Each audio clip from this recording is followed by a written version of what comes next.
The clavicle and lateral end of the clavicle, it's almost 6 inches long. So we have marked it at 3 inches. You can make out.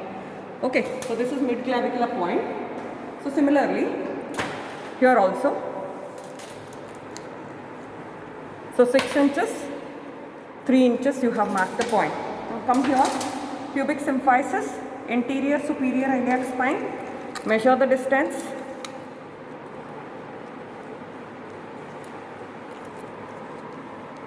So in centimeters you can make out, this is 13 centimeters, 7.5 centimeters we have marked. Okay, so mid inguinal point, mid clavicular point, drop a line passing through these 2 points. So now this will become the left vertical plane. Similarly, this side you can see here pubic symphysis, anterior superior iliac spine. So 7.5 centimeters midpoint. So I have marked the right vertical plane. Okay. So now we have drawn the right and left vertical plane. Now how to draw the transverse plane? So if you observe here, so this is the jugular notch. Between the jugular notch and pubic symphysis, you measure the distance. So you can see it's around 50 centimeters. So 25 centimeters. So if I draw a transverse plane, exactly the midpoint between the pubic symphysis and the jugular notch. So this will become the transpyloric plane. So this is transpyloric plane. Okay. So next draw the transtubercular plane, another horizontal plane. See, this is anterior superior iliac spine.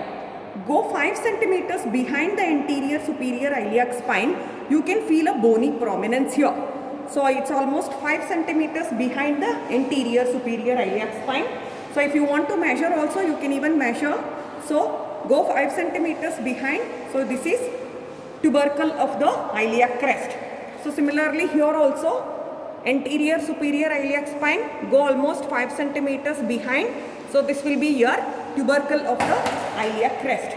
Okay, so now here, so if you just join this 2 points which we have marked on the tubercles of the iliac crest, this will be called as transtubercular plane. Now, if this is the costal margin, so just below the costal margin and even so being encroached by the costal margin, this will become the right hypochondriac region.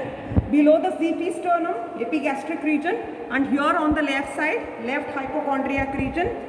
Then comes the right loin, then you are the lumbar region. This is umbilical, this is left lumbar. So this is right hypochondriac, epigastric, and then the left hypochondriac. So if you come down, so just above the inguinal ligament, so in the iliac region. So this is right iliac fossa, this is hypogastric region, this is left iliac fossa. So that's how you draw the 2 vertical planes and then the 2 horizontal planes, thus dividing the abdomen into 9 quadrants. And you know each quadrant has been assigned for one organ.